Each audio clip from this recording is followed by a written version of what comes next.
Selamat sore, rekan-rekan sejawat. Pada hari ini kita akan kembali melaksanakan, kalau di program pengurus ini namanya pembekalan untuk apoteker dalam rangka praktik dan sebagai salah satu persyaratan untuk diterbitkan rekomendasi untuk pengurusan surat izin praktik apoteker. Ya, saya menyapa Ibu Apoteker Hani Kusumawardani, MKes. Ya, selamat sore Ibu. Assalamualaikum warahmatullahi wabarakatuh. Terima kasih untuk kesediaannya mau berbagi dengan kami di PC Toraja. Seperti yang saya informasikan tadi bahwa PC Toraja itu terdiri dari 2 kabupaten. Mungkin bukan satu-satunya, saya kurang tahu kalau Indonesia salah satu PC yang terdiri atas 2 kabupaten, yaitu Kabupaten Tanah Toraja dan Kabupaten Toraja Utara. Hari ini kita akan kembali melaksanakan pembekalan secara khusus untuk praktik di puskesmas, ya, secara khusus untuk praktik di puskesmas. Jadi sebelum masuk pada materinya, mungkin perlu kami jelaskan lagi dari pengurus bahwa pembekalan ini merupakan salah satu bagian dari program kita di PC Toraja dalam rangka penerbitan rekomendasi. Tetapi sebenarnya esensinya bukan hanya untuk mendapatkan rekomendasi, tetapi lebih kepada kita kembali disegarkan, ya, kita kembali disegarkan tentang praktek di apoteker. Jadi kegiatan ini lebih ke mengingatkan, kemudian mengarahkan, dan nantinya akan diberikan warning apa-apa saja yang perlu diperhatikan di puskesmas supaya nantinya ketika kita dalam praktek kita di puskesmas itu betul-betul kita bisa melaksanakan pelayanan kefarmasian sesuai dengan standar dan bisa bermanfaat bagi masyarakat. Itu. Ya, seperti yang kita ketahui bahwa pelayanan kefarmasian ini merupakan salah satu bagian dari pelayanan kesehatan secara umum yang mendukung pelayanan kesehatan baik UKM maupun UKP.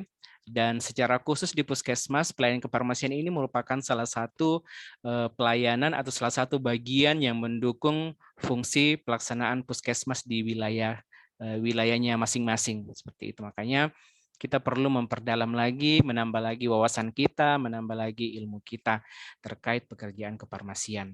Nah, hari ini untuk pembekalan kita, di sore hari ini kita akan bersama-sama mendapatkan materi dari saya sebutkan namanya Ibu Apoteker Hani Kusumawardani, MKes. Ya, beliau beralamat di Kediri, Jawa Timur. Beliau merupakan salah satu praktisi di puskesmas, salah satu puskesmas di Kediri. Kemudian pada saat ini Ibu Hani ini merupakan lulusan dari Universitas Airlangga, betul Ibu ya, dari Universitas Airlangga. Kemudian beliau juga merupakan salah satu pengajar atau dosen di salah satu institut pendidikan di Kediri, dan beliau adalah salah satu pengurus Himpunan Seminat Farmasi Kesehatan Masyarakat di PD Jawa Timur. Dan yang paling penting adalah, ya, Ibu Hani Kusumawardani ini adalah salah satu tenaga kesehatan berprestasi pada HKN tahun 2021 di tingkat pusat. Jadi saya rasa pada sore hari ini sangat pas Ibu Hani menjadi pemateri buat kita. Pasti banyak hal yang kita bisa dapatkan melalui materi yang dibagikan pada saat ini. Oleh sebab itu, saya mempersilahkan kepada Ibu Hani untuk menyampaikan materi buat kami di PC Toraja. Dipersilakan, Bu. Terima kasih Bang Ihsan. Aduh, terlalu berlebihan ini kayaknya bombastis ini memperkenalkannya. Waktu saya berapa lama Bang? Sampai jam berapa kira-kira? Sejam, Bu. 1 jam ya, oke. Nanti Ya. tolong kalau saya di warning ya, biasanya kalau kadang berbicara suka lupa waktu. Siap, Bu. Siap. Oke, terima kasih. Selamat sore, good evening. Apa kabar teman-teman semuanya? Assalamualaikum warahmatullahi wabarakatuh. Salam jumpa dari saya. Hari ini kita sharing session aja ya. Izin saya share screen. Materinya sudah saya share di chat, bisa di-download silahkan. Oke. Pertemuan sore hari ini saya namai Deep Talk ya, karena kita akan berbicara lebih dalam dari hati ke hati, karena kita sejawat apoteker yang sama-sama berpraktek profesi di puskesmas. Sebenarnya berpraktek profesi di puskesmas ini pilihan gitu ya, atau takdir. Boleh chat di kolom chat ya saudara-saudara sejawat apoteker, apakah ini memang pilihan, panggilan hidup eee, atau takdir ya? Silakan silakan kita lihat sama-sama jawabannya apa. Kalau saya dulu deh, saya jawab saya takdir. Halo teman-teman, bisa mengikuti saya? Suara saya sudah jelas? Ya, oke. Silahkan. Ini kira-kira berpraktek di puskesmas ini takdir, kutukan, atau anugerah, atau keinginan? Gitu. Saya pengen tahu dulu, silahkan. Takdir ya. Oke Bang, sama Bang. Tapi sekarang Mbak Elsa takdirnya sudah beda ya, sudah di dinas sekarang. Silahkan teman-teman, saya pengen tahu dulu karena ini bagi saya ini penting untuk mengawali bagaimana kita nanti akan bekerja di puskesmas itu menjadi seperti apa gitu ya. Kalau kita umat muslim meyakini bahwa segala sesuatu itu diawali dari niat gitu ya Bang Elson. Jadi kalau niatnya apa gitu ya. Kalau niatnya seperti apa ya kita akan dapat sesuai dengan niatnya. Teman-teman yang lain bisa mengikuti, mungkin apa agak susah ya sinyalnya di sana? Belum ada chat yang masuk atau ini belum apa-apa, Mbak Hani kok sudah minta di chat, belum kenalan, nanti kenalannya di belakang ya bentar lagi. Oh anugerah, terima kasih Mbak Cintise. Ada lagi? Karena ada juga, ini cerita sekedar pengalaman ya saudara, saya manggilnya gimana teman sejawat ya? Oke, dulu waktu saya PNS tahun 2010 masuk PNS, di Kota Kediri ini baru ada 2 orang apoteker yang bekerja di puskesmas. Jadi apoteker pertama di Kota Kediri itu tahun 2009. Kemudian tahun 2010 ada 1 orang lagi pindahan dari rumah sakit. Kemudian di tahun yang sama, di tahun 2010 sekitar bulan April Mei itu ada 6 orang apoteker baru dari CPNS. Waktu saya dulu tidak seperti sekarang ya yang kita bisa milih, tetapi kita hanya memilih di kota mana, kemudian kabupaten kota yang akan menentukan kita berada di posisi mana. Saya rasa sama ya dengan Bang Elson dulu ya. Oke. Terima kasih apoteker Nerges yang sudah mengatakan anugerah terindah ya. Waktu itu ada teman saya yang ditempatkan di puskesmas. Kebetulan beliau ini apoteker yang waktu ujian CPNS itu nomor 1. Jadi kita ada bersebelas, saya nomor bawah-bawah, sekitar nomor 7 atau nomor 8, saya lupa. Kemudian ini apoteker yang nomor 1 sampai nomor 6 kalau nggak salah waktu itu ditempatkan di puskesmas. Nah, yang juara 1 ini yang ditempatkan di puskesmas, beliau ini merasa sangat terhina gitu ya, atau nggak suka gitu ya, kok saya ini pinter juara 1 kenapa saya di puskesmas gitu, saya mau ngapain di puskesmas. Belum lagi ketika sampai di puskesmas karena memang belum pernah ada apoteker sebelumnya ya di puskesmas tersebut, beliau itu ditanyain gini sama teman-temannya, "Mbak, ngapain gitu ya, apoteker ngapain di puskesmas gitu. Sehingga tambah down-lah beliaunya. Sehingga selama, sekitar 4 tahun, 5 tahun ya, sekitar 5 tahunan ada di puskesmas, sebelum beliau memutuskan untuk pindah ke rumah sakit, tidak ada hal apapun yang dikerjakan oleh, beliau. Dalam arti hal-hal besar yang seharusnya bisa dikerjakan, tetapi tidak dikerjakan sama beliau karena sudah patah hati di depan gitu ya, sudah tidak suka di depan gitu ya. Ya, saya tidak bermaksud menyinggung teman-teman yang mungkin, eee, apa namanya, se sama seperti yang saya ceritakan ya, saya hanya bercerita saja. Artinya ketika kita ada di satu tempat, ya, berusahalah mencintai supaya kita bisa memberikan kontribusi lebih. Oke, ada yang bilang perjuangan anugerah. Oke, saya tutup ya. Oke, terima kasih partisipasinya teman-teman. Itu hanya sekedar prolog saja karena hari ini saya tidak memberikan materi, tetapi saya hanya ingin sekali lagi deep talk atau kita sharing session aja. Teman-teman puskesmas pasti tahu ini ya, seharusnya memang tahu ini adalah slogan kita bersama gitu ya, apoteker, Himpunan Seminar Farmasi Kesehatan Masyarakat atau Puskesmas, mari menghebat bersama.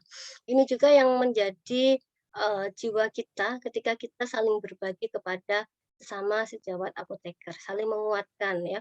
Berbagi, menguatkan bukan berarti ada yang minta mulu gitu ya. Pengertian menghebat bersama ini bukan berarti kita harus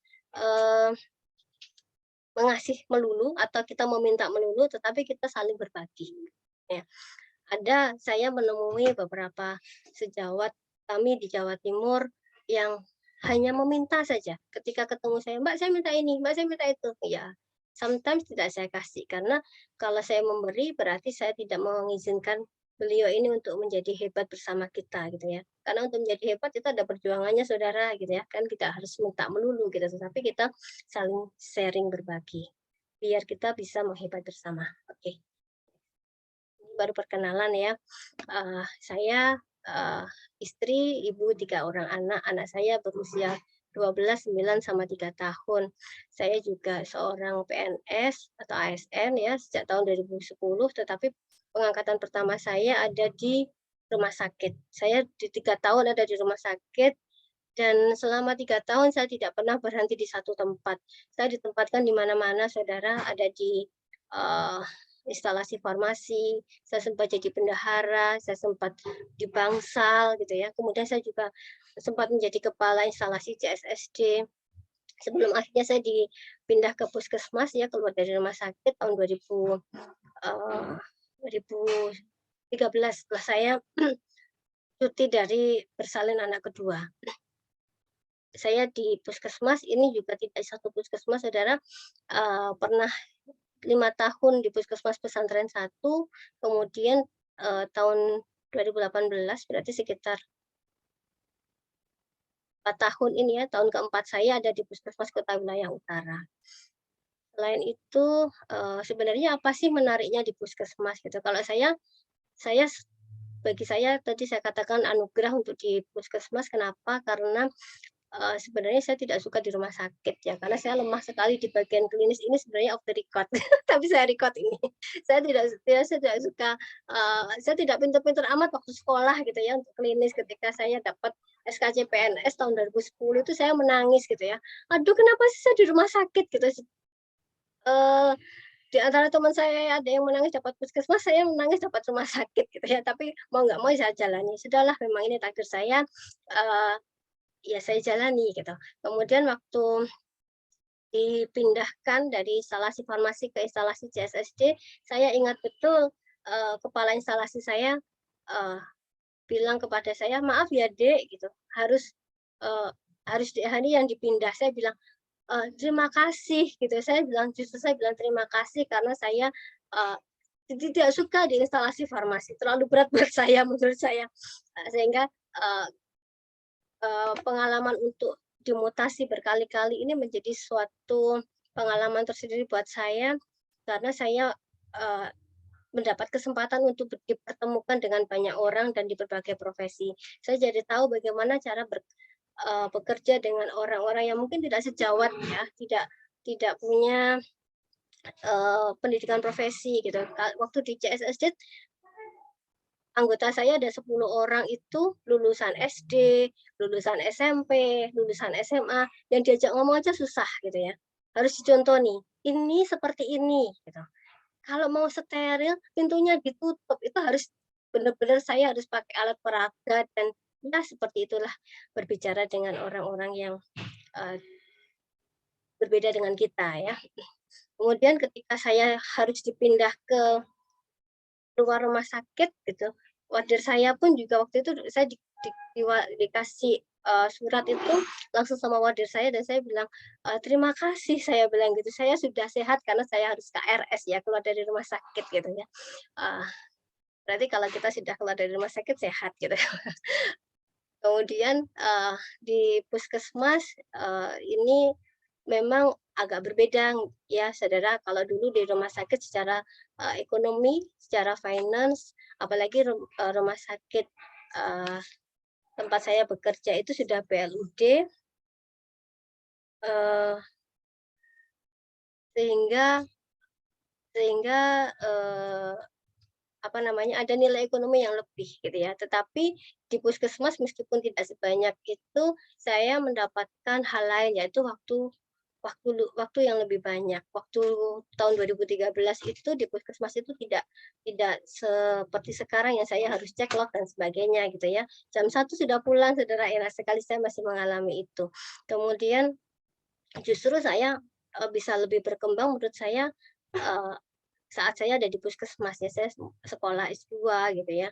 Kemudian, saya menjadi dosen dan saya mendapatkan beberapa kesempatan itu setelah saya ada di puskesmas. Ini beberapa, pengalaman organisasi saya di PC juga di Swakesmas, kemudian, ini, beberapa penghargaan yang pernah saya terima, semuanya ketika saya di Puskesmas Saudara ya. Tahun 2019 ada Master AOC, ini saya Master AOC yang batch kedua, batch pertama itu tahun 2018. Gemah Cermat itu kan mulai dicanangkan 2015, sehingga mulai ada pembinaan dan seterusnya. Tadi saya lihat di hasil survei ada yang belum mendapatkan, belum pernah mendapatkan ini, apa namanya, pembekalan ya. Jadi syaratnya untuk menjadi AOC Gemah Cermat harus ada pembekalan. Mungkin bisa diselenggarakan oleh dinas atau dari IAI. Kalau kita dulu dari, kerjasama dinas dan IAI. Kemudian ini, nakes teladan gitu ya, ini tahun 2021 kemarin ya, sampai tingkat nasional alhamdulillah, ini di foto saya ini waktu saya di Jakarta. Oke. Selain itu kesempatan-kesempatan untuk training itu juga terbuka besar ketika kita di puskesmas karena kita menjadi apoteker yang mungkin tidak banyak ya, ada yang sendiri, mungkin ada yang 2 orang, seperti itu. Sehingga, kesempatan kita untuk berkembang itu jauh lebih besar ya. Terakhir saya pelatihan penyuluh keamanan pangan ini dari Badan POM yang memilih gitu ya, yang membiayai sama DFI. DFI ini tahun 2021 kemarin ini yang membiayai juga Badan POM, tahun 2022 saya kepilih lagi untuk di PKP. Oke, ini pengenalan saya. Oke, sekarang, kita main-main lagi ya teman-teman, saya harap, partisipasinya lebih banyak lagi ya. Tadi sudah sih sebenarnya ya, tadi ada yang anugerah, ada yang ini gitu ya. Tapi, yang saya tanyakan berikutnya ini bagaimana perasaan saudara ketika ditugaskan di puskesmas gitu ya. Ini mungkin ada beberapa yang silakan kalau mau chat. Oh, perjuangan anugerah ini tadi ya, ya. Silahkan.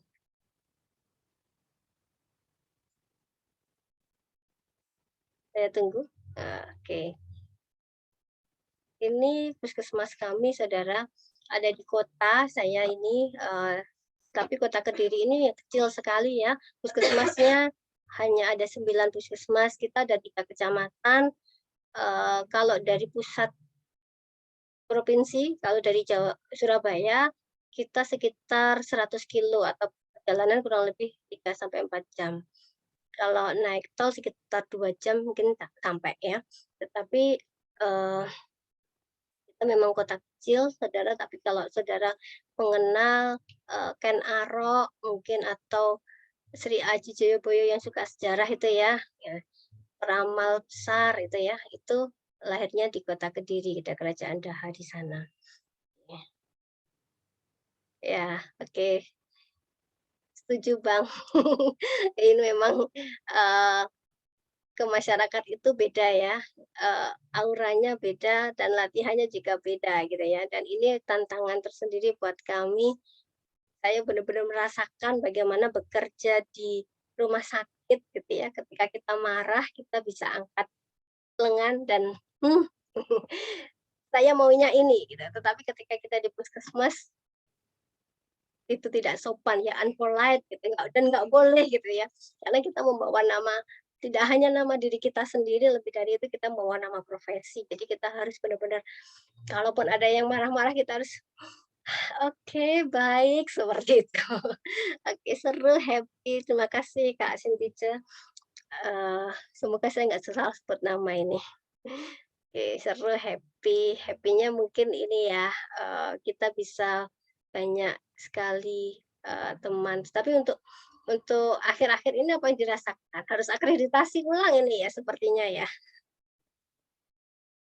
Oke, ya ya, betul. Gaji atau tunjangan tidak ada. Tetapi sekarang era JKN, kapitasinya besar dong dan poinnya untuk apoteker lumayan kan, kita 100 kalau nggak salah. Memang di bawahnya dokter sih, tetapi ya disyukuri aja ya. Oke. Ya ini, puji Tuhan menikmati karena di kampung sendiri ya. Mengabdi untuk negeri ya, mengabdi untuk kampung halaman, putra daerah itu pasti akan menjadi lebih bermakna. Oke, terima kasih,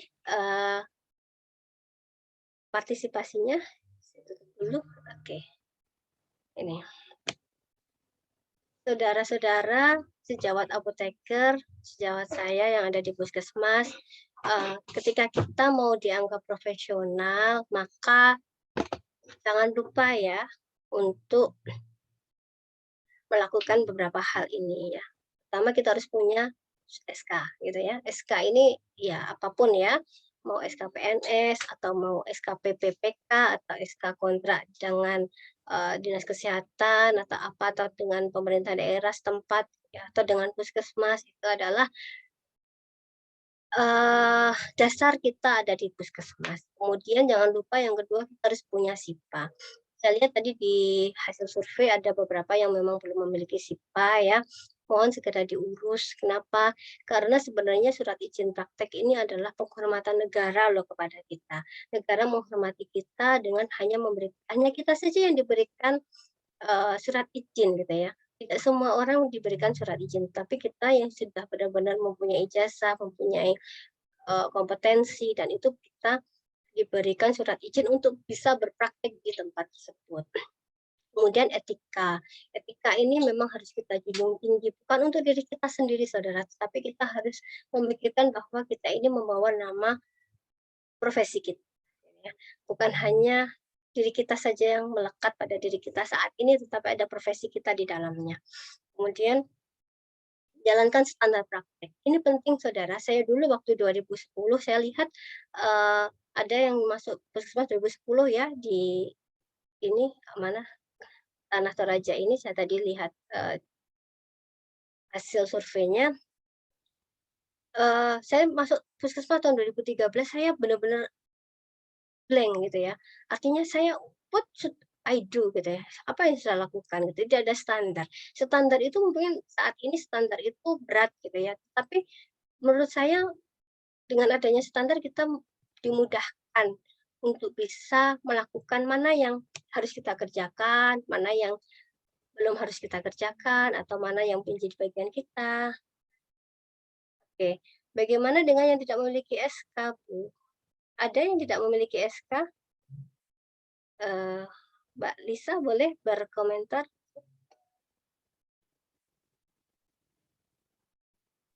Iya Bu, enggak punya SK. SK-nya sampai Desember 2021 kemarin. Oh SK iya, untuk tahun 2022 enggak ada. kerjasamanya dengan siapa? Dengan puskesmas, dengan dinas kesehatan, atau dengan siapa? Saya 2017 masuk sampai 2019 itu sukarela. Terus 2020, 2021 itu masuk honorer. Oh, 2022 honorer ini enggak daerah. tahu. Honorer Ya, daerah. Oh, coba ditanyakan aja ke bagian yang kemarin membuatkan SK, bagaimana dengan posisi saudara? Karena ini SK ini menurut saya ya, ini penting terkait dengan kedudukan. Ya, seperti itu kalau menurut saya. Coba ditelusur ini apalagi. Terus penggajiannya bagaimana? Mohon maaf. sudah hampir 7 bulan tidak digaji. Tidak ada Nah, itu. gajinya. Iya. Misalnya itu ya, ya itu salah satu fungsinya ketika kita punya SK, maka ada hak dan kewajiban di sana yang memang harus dipenuhi oleh pemberi tugas, dan itu menjadi hak kita gitu. Ketika posisinya mohon maaf ya masih belum jelas, maka mungkin bisa ditanyakan. Itu kalau saran dari saya. Mungkin nanti bisa dikoordinasikan dengan kepala puskesmas dan pihak terkait ya, Kak Lisa ya. Oke, saya lanjutkan ya. Tentang standar praktek. Kita punya Permenkes 74 tahun 2016 tentang standar pelayanan kefarmasian di puskesmas, dan ada juknisnya juga sekarang ya. Baru muncul tahun 2019 juknisnya, Desember 2019. Dan itu bisa menjadi guidance kita, bisa menjadi petunjuk kita, oh ini yang harus kita kerjakan. Mungkin memang belum bisa semuanya kita kerjakan, karena memang standarnya ketinggian kalau menurut saya, tetapi ya it's okay, nggak masalah. Kita kerjakan aja sebisanya yang kita bisa, dan kita harus cerdas mana dulu yang harus dikerjakan, dan bagian mana yang memang berapa banyak kita bisa mengerjakan. Artinya ketika di sana ada tugasnya apoteker, ada 2-3 ya, kalau kita bisa ambil garis besar, mana dulu yang bisa kita kerjakan. Oke, kemudian mengikuti pelatihan.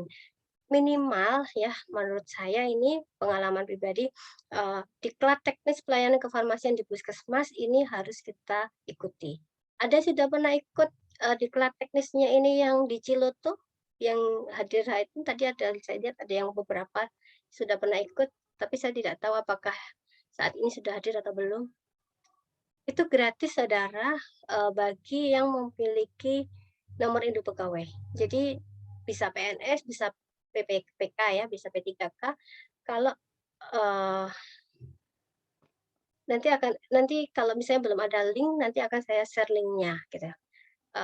Kalau saya diingatkan ya Bang, mungkin atau Bang Ilson sudah pernah dapat linknya, mungkin bisa disebarkan ke teman-teman biar yang memiliki SK dan belum pernah, misalnya memiliki NIP dan belum pernah mengikuti, bisa mengikuti. Karena di sana pengalamannya luar biasa ya, kita bertemu dengan apoteker puskesmas se-Indonesia Raya, kemudian kita dibimbing one by one, step by step, bagaimana secara teknis. Pelatihan ini cukup lama, sekitar 2 pekan, 2-3 pekan saya lupa. Dan itu benar-benar secara teknis kita mengerjakan tugas, kemudian membaca mandiri, kemudian kita dijelaskan dan seterusnya gitu ya. Dan itu ada SKP-nya dari IAI sekitar 24 SKP. Juga kita dapat sertifikat pelatihan yang ada JP-nya itu, sehingga kita bisa pakai untuk kenaikan pangkat ya pada pelatihan, karena dia diklat teknis istilahnya. Oke, berikutnya ini. Sebenarnya ada berapa sih tugas apoteker di puskesmas? Ada berapa, saudara? 1, 2, 3? Boleh chat kalau nggak bisa speak langsung. Kalau mau berpendapat langsung boleh ya, silahkan aja di unmute, kemudian disampaikan. Ini saya juga pernah pengalaman ini ya, tahun 2015 saya akreditasi puskesmas yang pertama. Jadi di Kota Kediri, Puskesmas Pesantren 1 itu yang melakukan akreditasi puskesmas yang pertama. 2014 kita dilatih bareng-bareng, tapi yang berangkat pertama kali adalah Puskesmas Pelaksanaan 1 dan itu di tahun 2015. Waktu itu saya jadi among tamu ya. Kemudian salah satu asesor dokter itu kebetulan HP menanyakan kepada saya, Bu Hani ini apa? Saya apoteker dok. Kenapa? Kenapa ada apoteker di puskesmas? Tugasnya apoteker di puskesmas itu apa sih? Gitu. Saya benar-benar benar-benar mengalami sendiri, ditanyain ngapain saya ada di situ oleh seorang asesor gitu. Kemudian waktu itu memang sudah ada ya, kita sudah punya standar pelayanan kefarmasian di puskesmas yang waktu itu nomor 30 tahun 2014 ingat saya. Nah, di situ memang kita sudah dijelaskan yang isinya memang tidak jauh beda dengan yang 74 ya, 7416. Di 30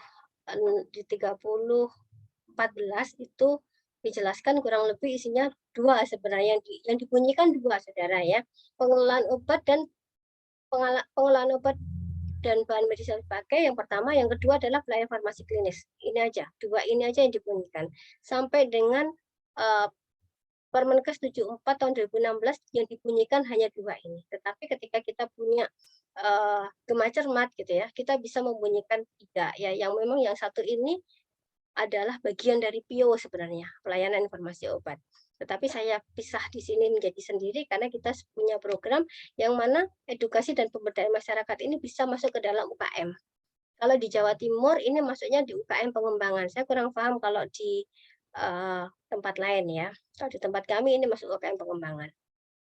Oke, kita bahas satu-satu. Yang pertama adalah pengelolaan obat dan bahan medis habis pakai. Tanpa ada apoteker, ini juga tetap harus dilakukan oleh TTK. Sehingga untuk membedakan keberadaan kita apoteker dengan tidak ada apoteker, maka kita harus bisa menjadi kuat juga di bagian ini.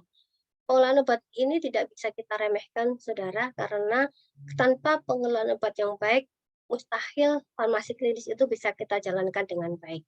Kita mau konseling, kalau obatnya nggak ada, ya nggak akan bisa, gitu ya. Karena kita ini adalah jasa yang mengikuti produk. Bukan pure jasa, dan kita juga bukan pure produk, tetapi kita adalah jasa yang mengikuti produk. Sehingga obat dan BMHP ini harus kita kelola dengan baik. Di mana di situ juga di pengelolaan obat, pada proses pengelolaan obat dan BMHP ini ada juga uang negara di sana yang dikuasakan ke kita. Memang bentuknya bukan uang, tetapi itu ada nilai ekonominya, ada nilai rupiahnya, ada nominalnya yang harus kita laporkan. Apalagi ketika puskesmas kita sudah BLUD, maka setiap tahun kita harus membuat laporan persediaan. Dan sekali lagi itu yang membuat kita sering-sering rajin-rajin untuk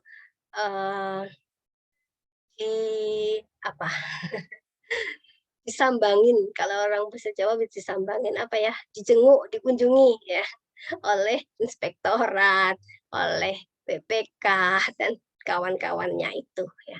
Dan sehingga ini memang harus sudah expert lah di sini ya. Dan kita harus berusaha untuk memenuhi semuanya.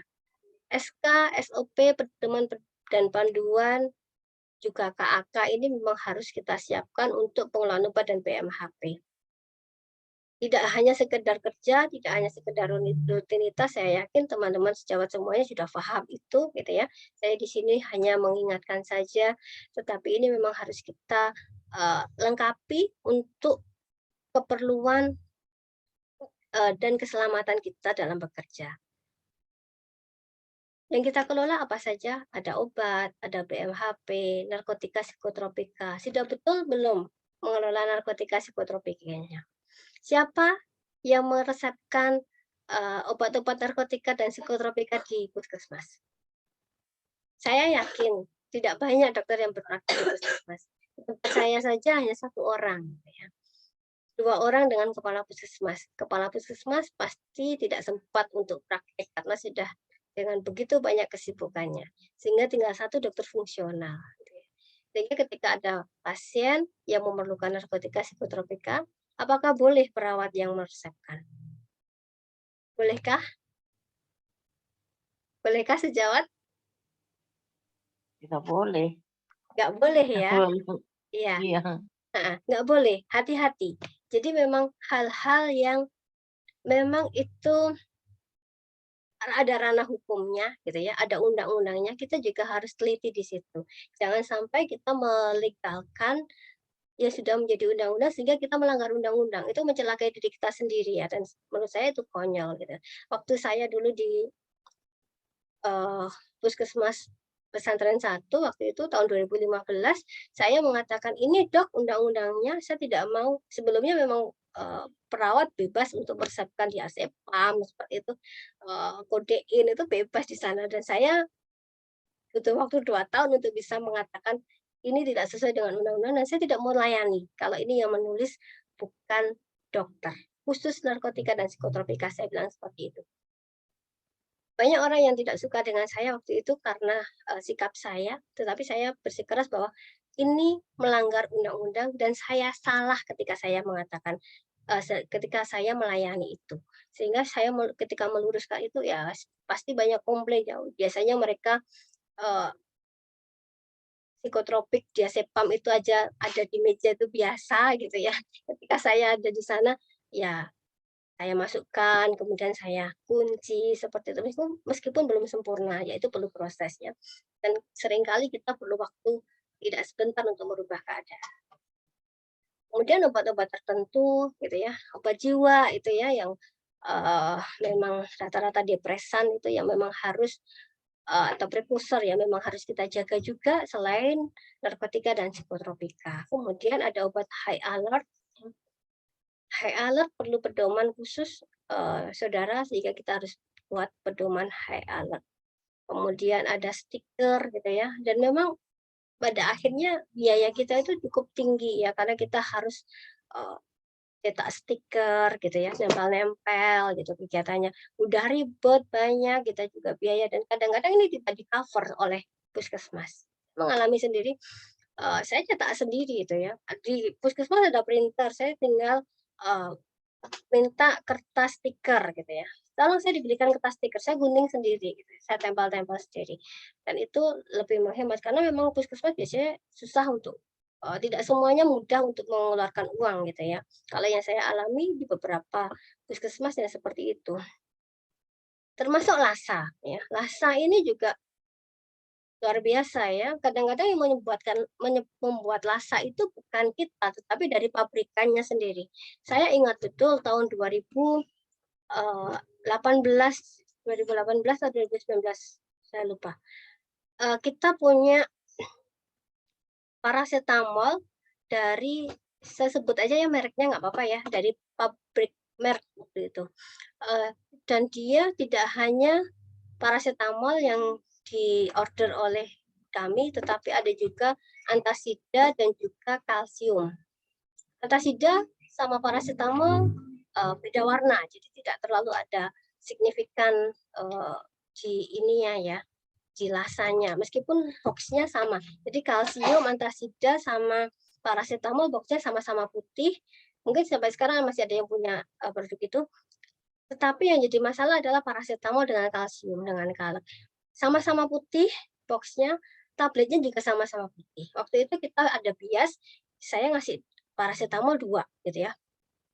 Itu kita memang belum satu pintu, saya baru masuk di Puskesmas Kota Belahan Utara, di sana masih korimnya yang handle ya. Kebetulan profesinya bidan, tetapi dia memang membantu kami potong-potong sendiri seperti itu dan seterusnya. Sehingga dipotong-potong sendiri, disiap-siapin sendiri, dibagi. Kejadian aneh itu mulai ketika ada beberapa anak SD itu yang datang ke puskesmas dengan lengannya tuh yang besar gitu ya, bengkaknya besar banget gitu. Dan itu tidak 1, 2 gitu ya, ada beberapa, ada sampai saya itu mungkin sekitar 9-10 orang yang mengalami itu. Beberapa bulan kemudian saya menemui bahwa di box-nya paracetamol isinya kalsium. Dan itu Tidak satu, tidak dua, dan beberapa teman di puskesmas lain dan termasuk di gudang juga mengalami itu, sehingga saya menyimpulkan, oh iya ternyata waktu itu Lassa yang terjadi ya. Jadi siswa SD yang harusnya mendapatkan parasetamol, tetapi yang tertelan adalah kalsium sehingga tidak bisa mengatasi bengkaknya dan jadilah bengkak itu, seperti itu Lassa. Sehingga sepertinya memang sepele gitu ya kita, tetapi tidak bisa kita menyepelekan. Kemudian obat-obat emergensi. Obat emergensi ini juga menjadi prioritas karena nanti di akreditasi yang 5 bab ya, Lassa, High Alert, obat emergensi ini juga menjadi perhatian khusus ya. Kita harus punya SOP, pedoman, panduan dan seterusnya, nanti bisa dicek. Kita harus siapkan, tidak hanya menyiapkan saudara, tapi kita juga harus memastikan dia aman, gitu ya. Itu yang poin pentingnya di sana.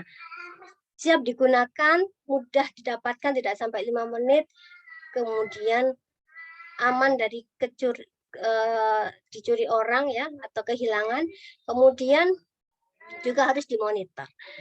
Jadi proses emergensi ini kompleks ya. Kalau saya membuat perencanaan nanti ada hubungannya dengan pengelolaan obat ini, saya selalu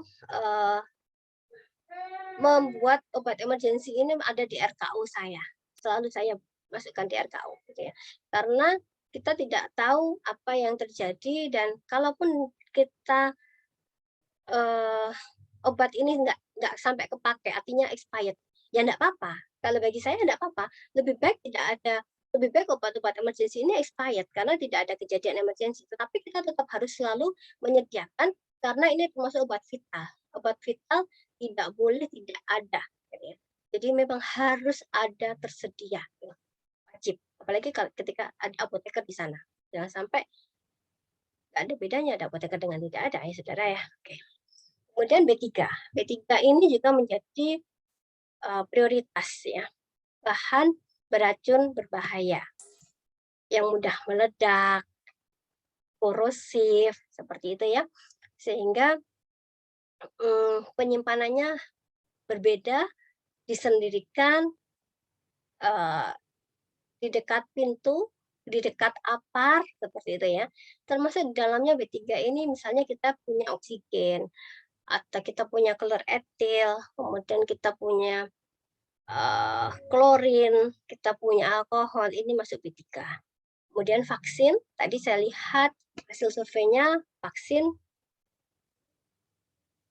baru beberapa persen aja ya yang mengelola, gitu ya. Ada yang belum. Ya memang ini tantangan ya saudara. Tidak semua pemegang program itu bisa dengan sukarela, kalau bahasa Jawanya legowo gitu ya, untuk menyerahkan yang terkait dengan program ini kepada farmasi atau kepada apotekernya. Ya, ini proses yang memang harus kita alami ya. Saya kalau di tempat saya dari tahun 2014 sudah pegang vaksin. Waktu pindah ke puskesmas yang sekarang sekitar 1 tahun saja saya nggak pegang vaksin. Setelah itu saya dikasihkan ke saya semua vaksinnya seperti itu. Kemudian obat KB. Tadi saya lihat 100% ya, belum ada yang mengelola obat KB. Terus obat KB-nya dikelola siapa ini? Dikelola siapa, saudara? Bidan. Bidan ya. Oke, memang obat KB ini tugasnya Bang Elson ini ya, yang ada di dinas ini. Karena obat KB ini sebenarnya kan memang program pemerintah yang melalui BKKBN gitu ya. Dan ini ya betul, Mbak Karolin. Oke. Dan karena tidak lewat dinas itu seringkali menjadi anak tiri kita. Padahal sebenarnya semua obat dan BMHP ini satu pintu. Ya, di tempat kami alhamdulillah semuanya sudah lewat kami dan saya seringkali mengatakan ke dinas kesehatan bagaimana nasibnya obat KB ini, Bu, saya bilang gitu. Bagaimana ini nasibnya ya? Beliau yang di sana hanya mengatakan ya, kami akan mengkoordinasikan, tetapi sampai dengan hari ini juga tidak ada apa-apanya. Banyak juga teman-teman kami di puskesmas lain di Kediri maupun di Jawa Timur yang memang tidak mengelola obat KB ya, karena memang ya sama seperti teman sejawat di sana yang mengelola adalah bidan.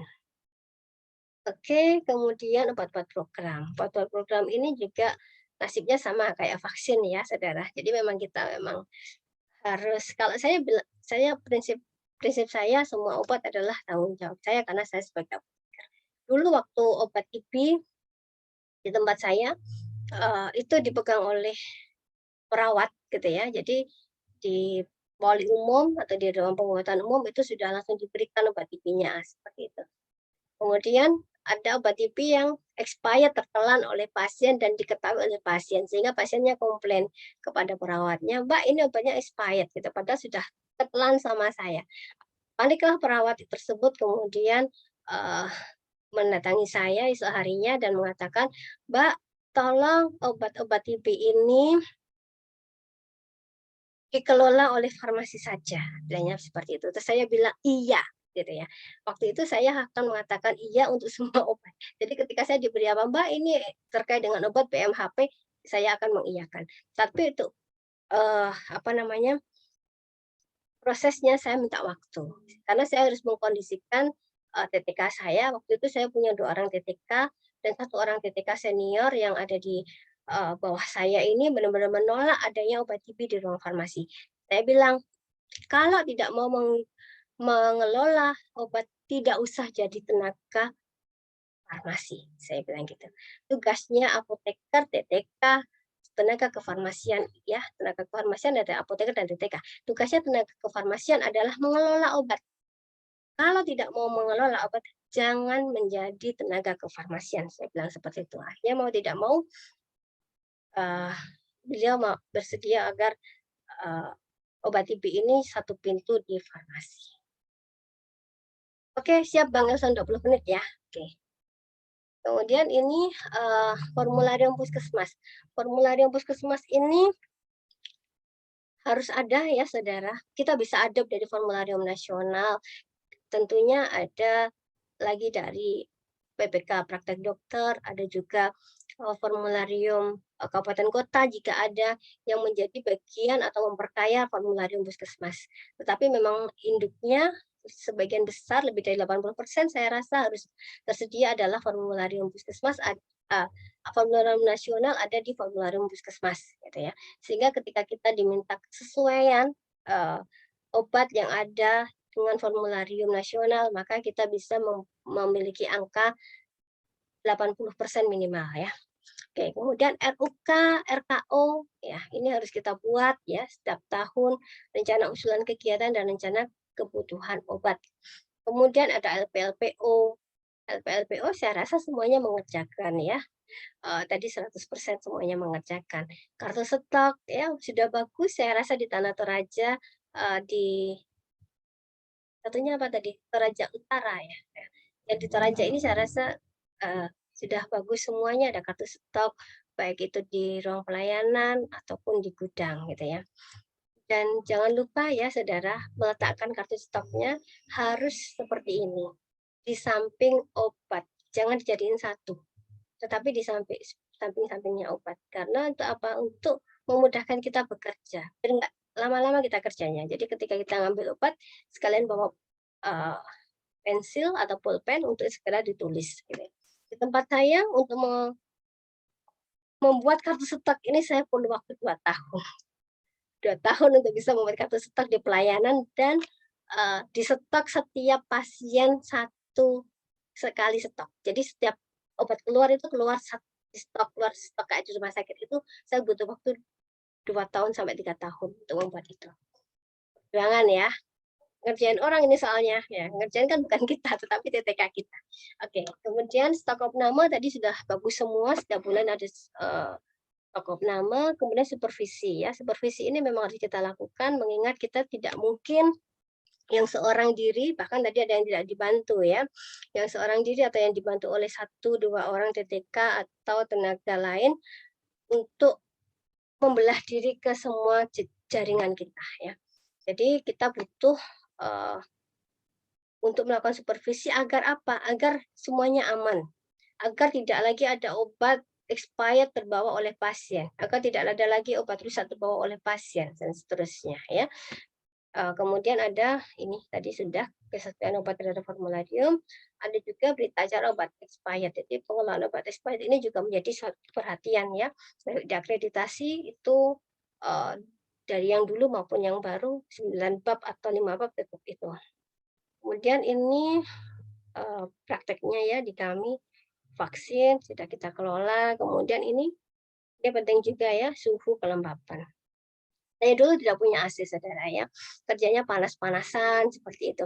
Kemudian saya hanya mempressure, mohon maaf bahasanya mempressure. Saya memiliki catatan seperti ini, catatan suhu.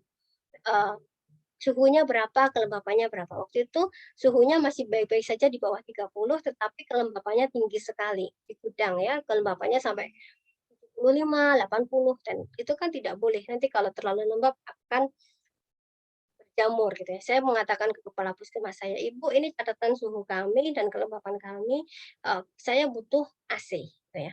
Kalau tidak bisa mencukupi tidak apa-apa, tetapi nanti ketika ada obat yang berjamur dan seterusnya, saya sebagai apoteker tidak bertanggung jawab, "Ya Bu, saya kembalikan ke puskesmas, bagaimana kebijakannya?" Akhirnya saya dapat AC ya. Ketika dapat AC, "Mbak, dapat AC-nya 1, ditaruh mana?" Saya bilang, "Di ruang farmasi saja." Kenapa? Karena manusianya lebih butuh AC daripada obatnya ya. Oke. Kemudian ini obat emergensi ya, jangan lupa untuk dikunci. Saya pernah kehilangan diazepam, saudara ya. Segel saya tidak bagus, tidak saya kunci, salah saya ya, tidak saya kunci. Saya di luar kelihatannya baik-baik saja, tidak kelihatan dirobek ini kertasnya. Kemudian saya cetak ini akhirnya. Saya cetak supaya segelnya ini dari plastik. Saya pergi ke digital printing sehingga kertasnya itu kayak ada lapisan plastiknya gitu, susah untuk dirobek ya. Kalaupun dirobek itu dia akan ketahuan bahwa dia rusak seperti itu. Dan ini obat IB, kemudian ini obat secara umum. Oke, ini farmasi klinis ya. Farmasi klinis seperti kita tahu ya, judulnya 1, anaknya 8 gitu ya. Ada mulai screening resep, PIU, konseling, PTO, meso, visite, home care, dan juga EPO, evaluasi penggunaan obat. Yang paling susah apa ini, saudara? Sudah dikerjakan semua belum?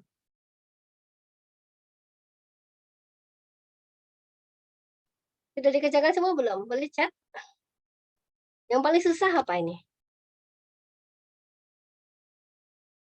Kalau saya yang paling susah EPO. Tapi sebenarnya EPO. sudah, iya, EPO ya. Tetapi sebenarnya EPO itu sudah kita lakukan, saudara ya. Kita melakukan pelaporan POR itu, penggunaan obat rasional itu bagian dari EPO. Jadi EPO itu kan ada kuanti, ada kuali. Yang kuanti itu ya, yang kuantitatif itu yang susah ya, yang pakai ATC DDD. Ya. Itu yang memang jadi standarnya Kementerian Kesehatan untuk mutu kendali biaya. Saya dilatih berkali-kali, tetap aja nggak pinter-pinter gitu ya. Sampai kuliah pun itu juga yang dipelajari ya ternyata. Oke. Kemudian home care ya, home care visit ini juga penting gitu ya. Dan mereka masyarakat itu suka ya ketika kita melakukan ini. Konseling jangan lupa, konseling mungkin tidak semua pasien bisa kita konseling, kita pilih aja yang kita bisa gitu ya.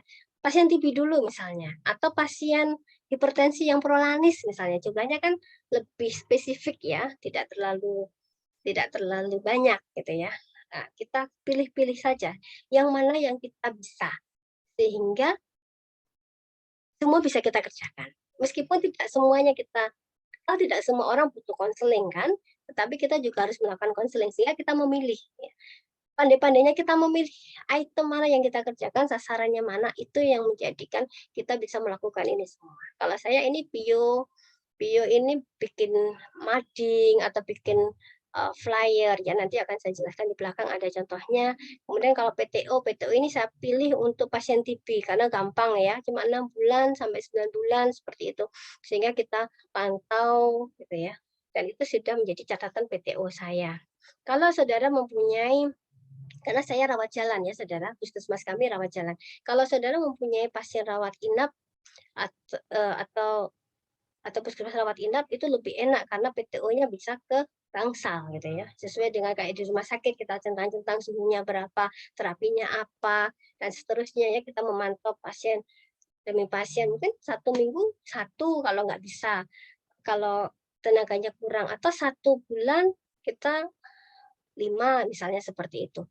Sehingga tetap kita bisa melakukan ya dengan cerdas gitu ya, dengan tenaga yang ada. Mampunya segini tapi kita melakukan, it's okay daripada kita do nothing. Oke. Kemudian meso ya, meso ini cukup ini kalau bagi saya. Saya sering menemukan tapi saya tidak pernah lapor. Mohon maaf. Ini saya punya akun gitu ya. Saya sudah berusaha untuk membuat akun gitu, tapi ini untuk melangkahkan tangan saya melaporkan ini juga perlu didorong sepertinya ya. Oke. Kemudian ini ya sarana prasarana jika kita juga butuhkan ini, terutama untuk pelayanan farmasi klinis ini kita perlu mungkin printer. Kalau printer itu kalau usahakan kita minta ke puskesmas ada printer ya di farmasi, karena kita butuh dokumen-dokumen yang daripada kita fotokopi yang harganya mahal, lebih baik kita ngeprint cuma 1, 2 gitu kan, di-print bisa gitu ya, kalaupun puskesmas tidak mau mencetakkan. Kemudian perlu dukungan manajemen juga ya, terutama untuk semuanya sih, biasanya terlihatnya di home care, karena di home care bisa jadi ada biaya perjalanan dinas, seperti itu ya, mungkin kalau home care-nya tim, seperti itu ya. That's optional, kalaupun nggak ada dana tetap kita jalan ya, karena sudah jadi tugas kita dan kita sudah menjadi pekerja borongan. Diborong semuanya ya. Ini konseling, kemudian ini pelayanan terpadu, ini TB ya, ketika saya pelayanan TB ada PJ program, ada perawat dan seterusnya, ini jadi satu di sini. Kemudian ini home care, saya juga nggak pernah home care sendiri, saya selalu bersama pemegang program dan juga pemilik wilayah ya. Oke, pelatihan kader ini penting juga. Nah, ini yang terakhir adalah edukasi dan pemberdayaan masyarakatnya. Kita juga harus punya SK, SOP, pedoman panduan dan juga KAK ya. Ini dukungan manajemen. Dukungan manajemen ini kalau di tempat saya setiap kali jalan saya tidak dapat apa-apa, saudara ya. Artinya tidak ada perjalanan dinas, nggak ada. Tapi saya diberi untuk POK ini 1 kali pertemuan per tahun. Saya bilang, ya nggak apa-apa, 1 kali pertemuan saya gunakan untuk evaluasi. Sudah dari tahun 2019. Sorry, 18 kalau nggak salah. 18, 19, 20, 21, ya setiap tahun sudah hampir 3-4 tahun ini saya dapat 1 kali setahun untuk pertemuan saya gunakan untuk kader. Kader ini juga harus kita kita jaga gitu ya, kita baik-baikin gitu ya, karena mereka adalah mitra kita. Kemudian kita juga harus membuat instrumen atau media penyuluhan. Ini sebenarnya nggak harus membuat ya, di webnya Kemenkes itu ada banyak, jadi kita bisa menggunakan di sana. Tetapi ketika kita bisa membuat sendiri itu akan lebih baik karena sesuai dengan kebutuhan kita. Kemudian kerjasama lintas program gitu ya, terutama dengan Promkes ini juga sangat penting. Kemudian kerjasama lintas sektor ya, nanti dengan Pak Camat, Pak Lurah, RT RW lah minimal gitu ya. Karena kalau kegiatan ini ada di RT RW, Pak RT dan Pak RW ini yang paling banyak kita rusuhi ya. Kita ajak bekerja sama. Kemudian ini penting saudara ya, kalau kita punya tim, handle your team. Ini adalah poin pentingnya. Kita nggak akan bisa keluar gitu ya, kalau urusan di dalam kita itu belum kelar gitu ya. Jadi kita harus selesaikan dulu, bikin beres dulu apa yang ada di dalam gitu ya. Kalau kita punya TTK ya, pasrahin. Nanti ketika saya harus ke posyandu untuk penyuluhan, maka yang handle dirimu ya Mbak, gitu ya, misalnya seperti itu. Itu memang harus kita pasrahkan ya, sehingga ketika kita dari luar, kita tidak terganggu oleh kegiatan-kegiatan di dalam yang belum selesai. Clearkan dulu yang ada di dalam, baru kita bisa keluar. Dan juga ini yang terakhir, manage your time. Karena seringkali masyarakat ini juga tidak di waktu kerja gitu ya. Di luar jam kerja itu paling sering gitu. Saya bahkan waktu punya bayi, saya dipinjemin pembantu sama kakak saya gitu. Karena ketika saya harus keluar penyuluhan, saya nggak mungkin bawa bayi kan. Pembantunya kakak saya datang ke rumah saya untuk jagain anak saya selama saya penyuluhan sekitar 2-3 jam gitu ya. Sambil saya siap-siap, mulai saya siap-siap sampai mengkondisikan sampai saya pulang gitu ya. Kadang-kadang di masyarakat itu juga nggak bisa 1 jam selesai gitu ya. Kadang-kadang masih diajak ngobrol dan seterusnya gitu. Nah, itu juga harus kita lakukan. Ini beberapa kegiatan saya baik sama masa pandemi maupun sebelumnya. Dan sesudahnya. Ini beberapa yang sempat saya buat ya, ada ular tangga, kemudian ada kotak obat. Ini dari kaleng bekas biskuit ya.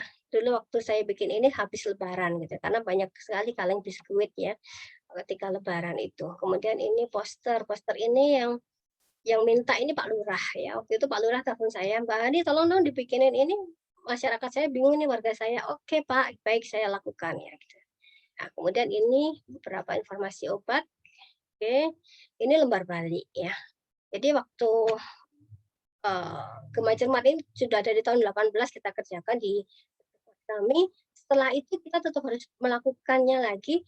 Materinya kan harus ganti. Masyarakat juga bosan dong kalau itu lagi gitu. Ketemu Bu Hani ketemunya 5O mulu gitu ya. Saya sudah tahu Bu gitu, nggak perlu lagi gitu. Akhirnya kita harus kreatif ya. Mau apa lagi ya. Setelah 5O saya bikin obat tradisional, saya bikin lembar baliknya sendiri gitu, sehingga saya mudah untuk menyampaikan. Kemudian dagu sibu obat hipertensi, kemudian tablet tambah darah gitu ya. Kemudian keamanan pangan. Keamanan pangan ini favoritnya para ibu ya, apalagi yang berdagang makanan di sana. Oke, ini beberapa kegiatan kami, ada siaran radio, siaran televisi ya, ataupun kita ke rumah-rumah.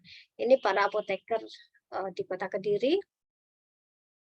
Ini bonus saudara ya, sebenarnya my goals ya, bukan tujuan saya ya, tetapi ini adalah bonus atas apa yang kita kerjakan. Nggak perlu kita mencari itu ya, tetapi ketika kita melakukan dengan tulus itu akan menjadi bonus tersendiri dan itu akan lebih worth it bagi saya, menurut saya, karena memang bukan ambisi kita untuk mencapai itu ya.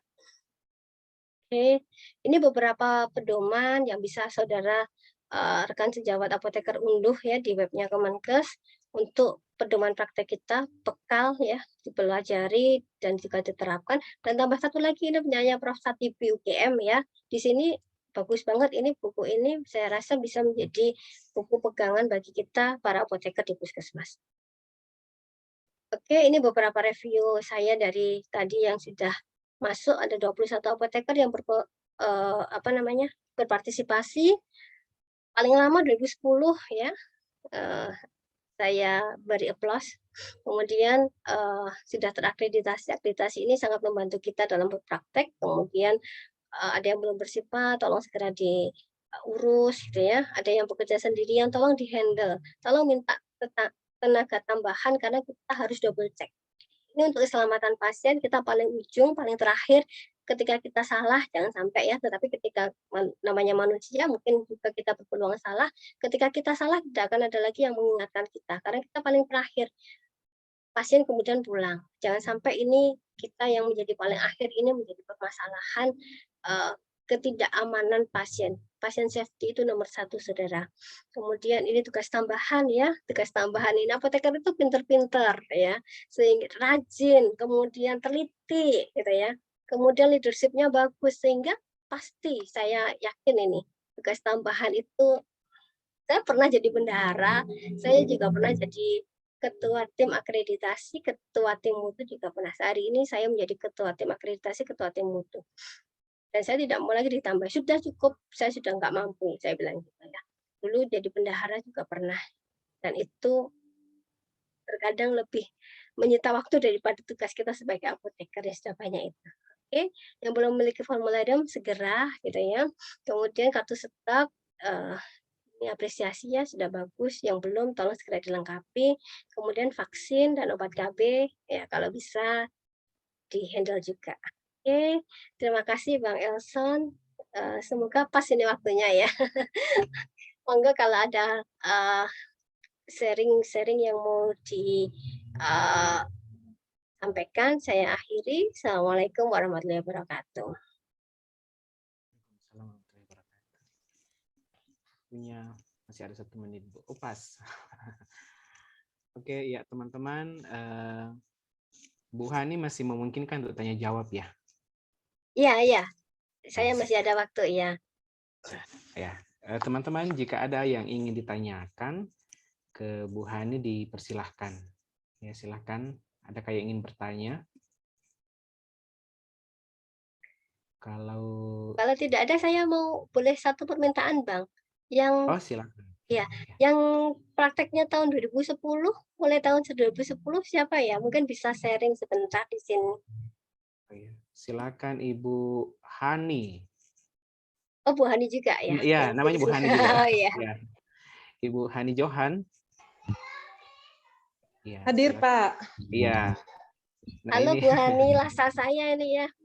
Saya juga Hani. Boleh Selamat sore, sharingnya Bu. Ibu? Ya, sore. Boleh sharingnya Bu? Ya, sharingnya Bu Hani terkait pelayanan di Puskesmas kan dari 2010 ya. Sudah di Puskesmas yang sama, tidak pernah mutasi Bu ini. Ya. Iya, terima kasih Bu untuk kesempatan yang diberikan. Mungkin selama pelayanan di Puskesmas banyak suka dukanya Bu ya. Sukanya mungkin kita bisa pelayanan langsung ke masyarakat, bisa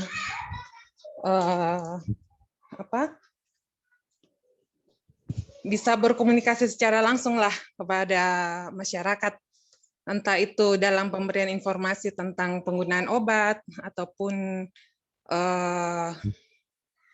misalnya kita turun lapangan saat posyandu, kita memberikan informasi juga tentang dagu sibu atau gema cermat. Itu mungkin sukanya saya di situ, karena memang saya suka langsung berinteraksi kepada masyarakat. Mungkin tidak sukanya tidak sukanya juga banyak Bu. Salah satunya itu ya mungkin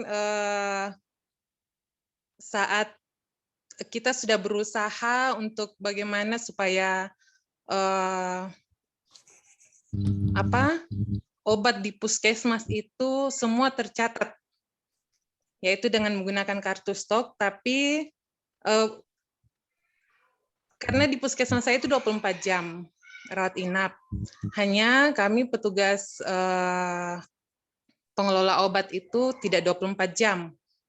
Jadi kami cuma shift pagi, untuk selanjutnya yang sore dan malam itu dihandle oleh perawat dan bidan. Walaupun kami sudah berkoar-koar setiap hari, setiap saat, setiap waktu, bahwa setiap pengambilan obat dicatat di kartu stok, dan karena dokter juga tidak 24 jam, jadi saat ada pasien misalnya pasien UGD lah, sore dan malam itu yang menghandle itu adalah perawat ataupun bidan. Nah, disitulah mungkin dukanya Bu, karena kebanyakan mungkin mereka tidak merasa bertanggung jawab atas obat itu, jadi suka-suka mereka saja untuk mengambil dan tidak mencatat. Mungkin selama dari 2010 sampai sekarang yang menjadi persoalan untuk saya pribadi ya di situ.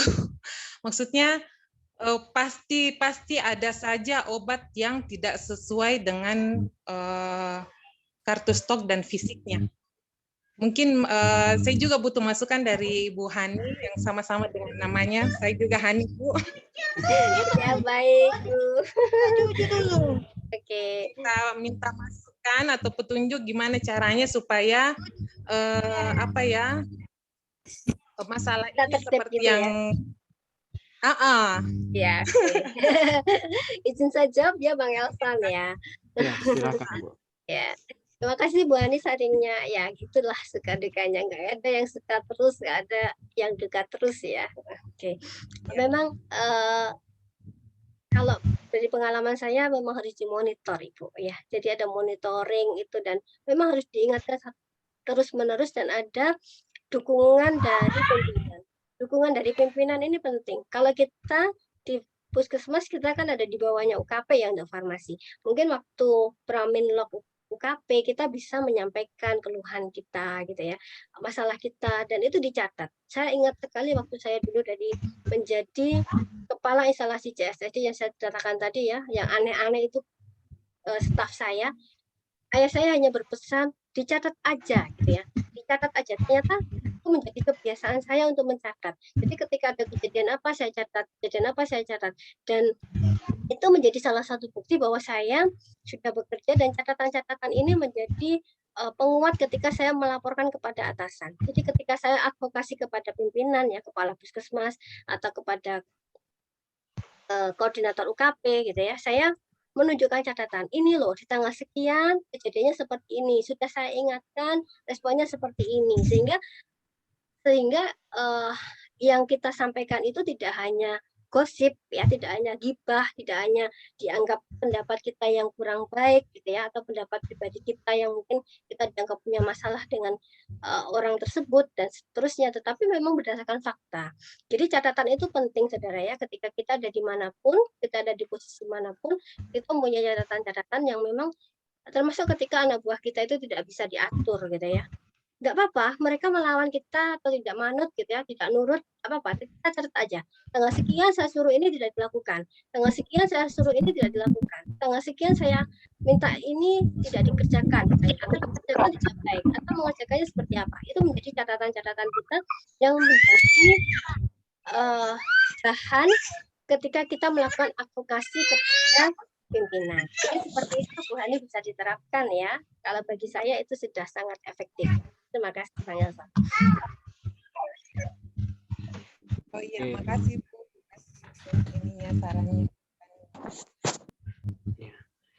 Ya teman-teman, masih adakah yang ingin bertanya? Mungkin masih bisa 2 pertanyaan. Yang baru ya. Nah, tadi kan Bu Hani yang lama, sekarang yang baru. Kalau Bu Hani itu sudah melewati berbagai era sebelum JKN, dengan ada JKN juga macam-macam, jadi sudah ada pengalaman. Nah, bagaimana dengan teman-teman yang baru berpraktek di puskesmas? Mungkin ini Aldian mungkin bisa sharing Aldian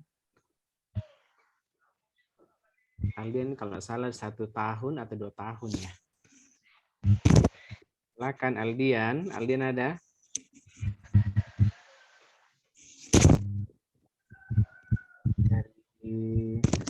Tanator aja mungkin dengan ini Nerges. Halo Nerges.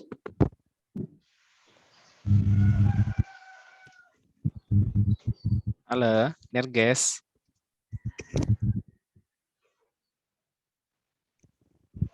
Masalah dengan jaringan. Atau dengan ini, dengan Hasna. Ya, dipersilakan Hasna.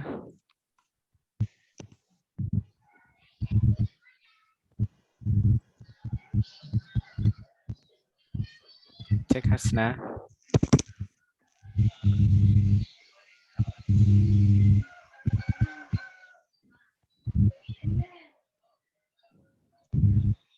Ada ya. Izin menyemangati aja ya Pak.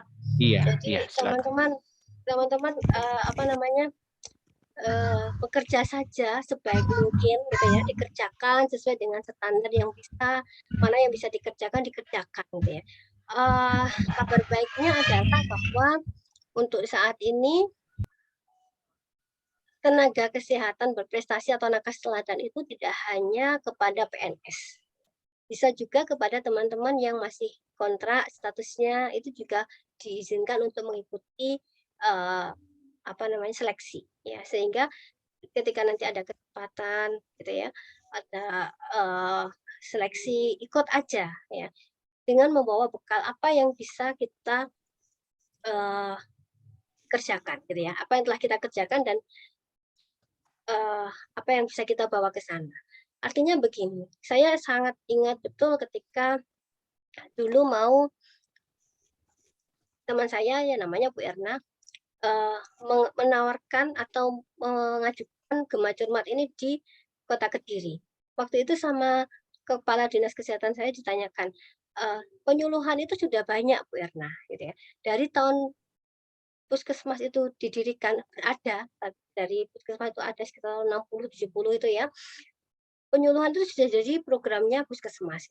Apa bedanya? Apa grand design-nya Gema Cermat ini dari penyuluhan-penyuluhan yang lain yang sebelumnya telah ada, ya. Sehingga grand design ini menjadi kata-kata yang bagi saya memang harus dipikirkan. Jadi ketika kita mau membuat sebuah manuskrip, ketika kita mau bekerja, grand design-nya itu apa, gitu ya. Dan inilah yang kemudian mengantarkan saya menuju ke Jakarta, ya, hingga sampai ke Jakarta, karena saya bisa berpikir dan merencanakan ini nanti mau saya bawa kemana, gitu ya. Teman-teman bisa membuat grand design mulai dari sekarang, gitu ya. Kalau saya membuat ini, nanti ke depannya ini arahnya mau kemana, gitu ya. Saya mau ngapain, dan seterusnya, itu akan menjadi bagian dari roadmap grand design kita. Jadi ketika kita sudah menentukan grand design-nya apa, maka kita akan bisa menentukan langkah-langkah selanjutnya itu apa. Sehingga ini menjadi lebih teratur dan kita mempunyai sebuah program atau mempunyai sebuah inovasi yang bisa kita tawarkan untuk kita bawa ke sebuah perlombaan itu tadi. Mungkin seperti itu, Bang Elson. Kalau dulu memang sebelumnya hanya untuk PNS ya, nakes teladan itu. Kalau sekarang semuanya bisa. Siap, Bu. Ya, jadi mungkin terakhir dari saya, Bu, terkait ini tadi yang AOC, kan ini ada kaitannya dengan Gema Cermat, Bu, ya. Ya, untuk Gema Cermat sendiri, kalau di tempat kami mungkin belum pernah mendapatkan intervensi ya seperti yang dilaksanakan di daerah yang lain, yang misalnya dapat penyuluhan secara terpadu dari awal sampai selesai dari Dinas Kesehatan Provinsi, kemudian dari, kan ini masuk program ini Bu ya, masuk program DPR pusat juga ya, yang ada kunjungan dari Kementerian, ya, Kementerian. Ya itu saya tidak tahu kalau wilayah Tanah Toraja, tapi kalau Toraja Utara belum. Cuma yang pernah kami laksanakan itu hanya sosialisasi tentang Gema Cermat saja. Jadi program secara lengkapnya itu belum. Jadi hanya menggaungkan saya tentang Gema Cermat. Jadi untuk sementara masing-masing apoteker di puskesmas itu melaksanakan Gema Cermat secara mandiri. Seperti itu. Kemudian untuk AOC sendiri, AOC itu masih sangat terbatas karena untuk wilayah Toraja Utara itu mungkin waktu tahun 2020 baru sekitar 12 yang dilatih. Untuk itu pun hanya pelatihan di awal, jadi belum ada follow up-nya. Jadi masih sangat awam kalau AOC di PC kami, Bu, seperti itu. Dan mungkin mohon ini juga, Bu, terkait Hispar Kesmas, karena ini masih sangat baru di PC kami itu belum terwadahi sama sekali sebenarnya secara spesifik untuk Hispar Kesmas. Jadi mungkin kira-kira dari Bu Hani saran-saran, masukan-masukan apa-apa yang bisa dilaksanakan oleh PC untuk Hisparkesmas seperti itu. Oh ya, terima kasih Bang Elsa. Untuk seminat ya, seminat itu hanya ada di provinsi. Iya. Jadi untuk kegiatannya memang punya provinsi, kan provinsi sama pusat gitu ya.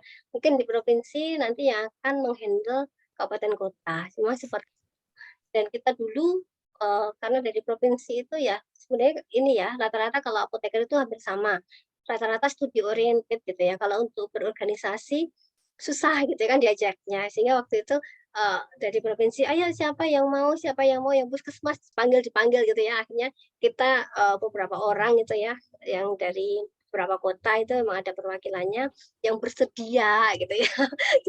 Jadi ya pengurus itu bukan karena apa-apa, karena yang bersedia gitu. Kita datang gitu waktu itu, terus sehingga kita membuat acara-acara. Kalau di Jawa Timur alhamdulillah ini Mbak Elson, kita dapat dukungan penuh dari provinsi, sehingga ketika provinsi ini mengadakan acara untuk puskesmas, maka seminar di puskesmas ini yang digandeng gitu ya, sehingga kita jadi panitianya atau kita jadi narasumbernya, dan pasti kita menjadi anggota kami yang menjadi pesertanya seperti itu. Sehingga memang kebanyakan kita untuk kegiatan-kegiatan, apalagi sekarang murah ya Bang, dengan adanya Zoom seperti ini kan tidak ada biaya kan. Nah, dibandingkan dulu ketika kita harus offline gitu ya, transportnya gitu, apalagi jarak ke pusat kota ini juga lumayan gitu ya, masing-masing.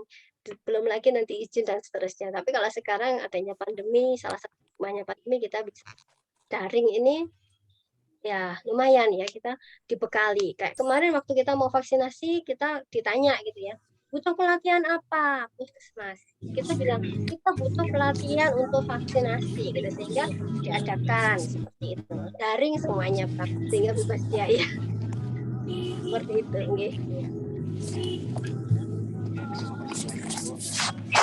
Baik, rekan-rekan sejawat, terutama apoteker di puskesmas, jika tidak ada lagi pertanyaan atau hal-hal yang disampaikan, pertemuan kita pada hari ini kita akan akhiri. Sekali lagi mewakili pengurus, tadi sebenarnya ada Pak Yosep ya. Ya, tadi ada Pak Yosep mewakili pengurus, mewakili ketua. Saya menyampaikan terima kasih kepada Ibu Hani yang telah berbagi dengan kami di PC Torajin, merupakan salah satu kesempatan yang sangat luar biasa bagi kami. Paling tidak kami memiliki gambaran tentang pelayanan kefarmasian di wilayah barat barat Indonesia, terutama di daerah di Jawa Timur seperti itu, dan bisa menjadi referensi masukan bagi kami untuk berpraktek di puskesmas. Sekali lagi kami mengucapkan terima kasih kepada Bu Hani untuk kesediaannya pada hari ini. Di lain kesempatan mungkin kami membutuhkan kesediaannya lagi untuk berbagi. Terima kasih banyak Bu untuk hari ini, dan terima kasih kepada rekan-rekan sejawat yang telah bergabung pada hari ini. Sekali lagi ini merupakan salah satu persyaratan untuk mendapatkan rekomendasi, terutama untuk praktik di puskesmas. Ya, mungkin untuk pertemuan kita pada hari ini kita akan akhiri. Terima kasih untuk partisipasi dari kita semua. Saya mengucapkan selamat selamat berbuka puasa sebentar lagi bagi teman-teman di wilayah timur Indonesia, dan selamat mengucapkan buka puasa bagi Bu Hani di wilayah barat Indonesia. Terima kasih Bu Hani. Terima kasih Pak Yosep. Ya. Terima kasih Bapak Ibu semuanya, Pak Elson. Mudah-mudahan ke depan masih bisa diundang ya. Bisa Bapak, insya Allah saya bersedia. Oh, iya. Kita sharing-sharing lagi ya. Ya Bu, ya terima kasih banyak. Sama-sama. Mohon maaf kalau saya ada salah kata, salah ucap atau salah perbuatan, mohon dimaafkan. Iya Bu, iya. Ya, terima kasih teman-teman. Selamat sore semuanya. Assalamualaikum warahmatullahi wabarakatuh. Selamat sore. Sampai jumpa Bu Ani. Iya.